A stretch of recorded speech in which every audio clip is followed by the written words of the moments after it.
পরে আমি আমার মতন করে ভেরিফাই করেছি, চেক করেছি এবং দেখেছি যে অ্যাকচুয়ালি 7 লক্ষ গাছ নেই, হার্ডলি ওখানে 2 লক্ষর মতন গাছ হবে। যদিও সরকারি হিসাব নিকাশে বলা হয়েছে গাছগুলো সেখানে 7 লক্ষ গাছ রোপণ করা হয়েছে। টু বি অনেস্ট, আমি সংশ্লিষ্ট যারা গাছ লাগিয়েছে তাদের কাছে আমি রিপোর্টটা নিয়েছিলাম কয়েকদিন আগে, সপ্তাহ 2-3 আগে, যে আপনার রিপোর্টটা দেন তো দেখি কোথায় কোথায় 7 লক্ষ গাছ আপনারা রোপণ করেছেন। পরে আমি আমার মতন করে ভেরিফাই করেছি, চেক করেছি এবং দেখেছি যে অ্যাকচুয়ালি 7 লক্ষ গাছ নেই, হার্ডলি ওখানে 2 লক্ষর মতন গাছ হবে। তো যেটি খুব দুঃখজনক, ভেরি আনফর্চুনেট। তো আমার মনে হয় এই বিষয়গুলোর প্রতি বোধহয় আমাদের নজর দেওয়া প্রয়োজন, একটু সিরিয়াস হওয়া প্রয়োজন।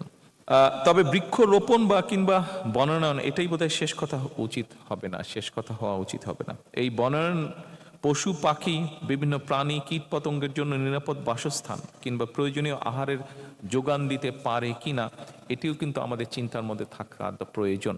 কারণ আমরা অনেক গাছ অনেক কিছু কেটে ফেলার কারণে যেটি হচ্ছে সমস্যা, অনেক পোকামাকড় অনেক কিছু কিন্তু বিলুপ্ত হয়ে যাচ্ছে, যেটাও পরিবেশের জন্য ক্ষতিকারক।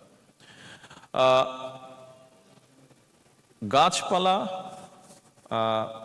প্রাণী অর্থাৎ সকল জীব এবং মাটি, পানি, বায়ু, জড় পরিবেশ সবকিছু যাতে স্বাভাবিকভাবে মিলেমিশে থাকতে পারে, বনায়নের মাধ্যমে, ফরেস্টেশনের মাধ্যমে এরকম একটা ইকোসিস্টেম বজায় এবং বহাল রাখায় আমরা চেষ্টা করছি। বর্তমান সরকার যে কাজগুলো করছে তার ভিতর দিয়ে এই পুরো জিনিসটাকে একসাথে রাখার, পরিবেশের যে ঠিকটাকে, সেটাই আমাদের লক্ষ্য। শুধু যে গাছ লাগাবো আমরা, শুধু যে প্লাস্টিক সরাবো তা না, অনেকগুলো ইন্টিগ্রেটেড জিনিস আছে, সেগুলোকে আমরা খেয়াল রাখার চেষ্টা করছি।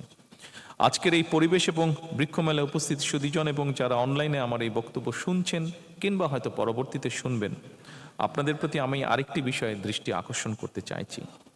সেই বিষয়টি হলো, নতুন বৃক্ষ রোপণ অবশ্যই জরুরি, তবে এই যেই গাছটাকে আমরা রোপণ করলাম এটা নিরাপদে বেড়ে উঠছে কিনা, বেড়ে উঠতে পারছে কিনা সেটি নিশ্চিত করাও খুব বেশি জরুরি।